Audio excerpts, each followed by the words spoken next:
তিন সহস্রাধিক কবর খোঁড়ার পর চিরনিদ্রায় শেষ ঠিকানার কারিগর মনু মিয়া। প্রায় ৪৯ বছর ধরে বিনা পারিশ্রমিকে তিনি কবর খুঁড়েছেন ৩,০০০-এরও বেশি মানুষের। একটি ঘোড়ার পিঠে চড়ে তিনি ছুটে যেতেন মৃতের বাড়িতে। এই কাজের জন্যই তিনি একসময় দোকান বিক্রি করে কিনেছিলেন প্রিয় ঘোড়াটি। কিন্তু হঠাৎ একদিন তার ঘোড়াটিকে বল্লম দিয়ে খুঁচিয়ে হত্যা করে দুর্বৃত্তরা। এতে ৬৭ বছরের প্রবীণ এই গোরখোদক মানসিকভাবে একেবারেই ভেঙে পড়েন।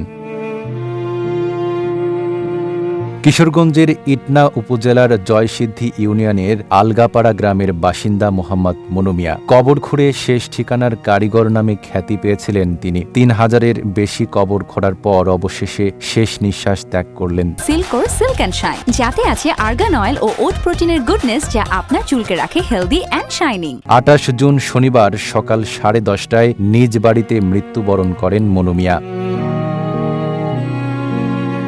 মনু মিয়ার মৃত্যুতে গোটা এলাকায় শোকের ছায়া নেমে এসেছে। জীবনের প্রায় অর্ধশত বছর তিনি ব্যয় করেছেন কবর খননের মহান কাজে। বিনিময়ে কখনো কিছু চাননি। আশপাশের গ্রাম ও জেলা জুড়েও পরিচিত ছিলেন শেষ ঠিকানার কারিগর নামে।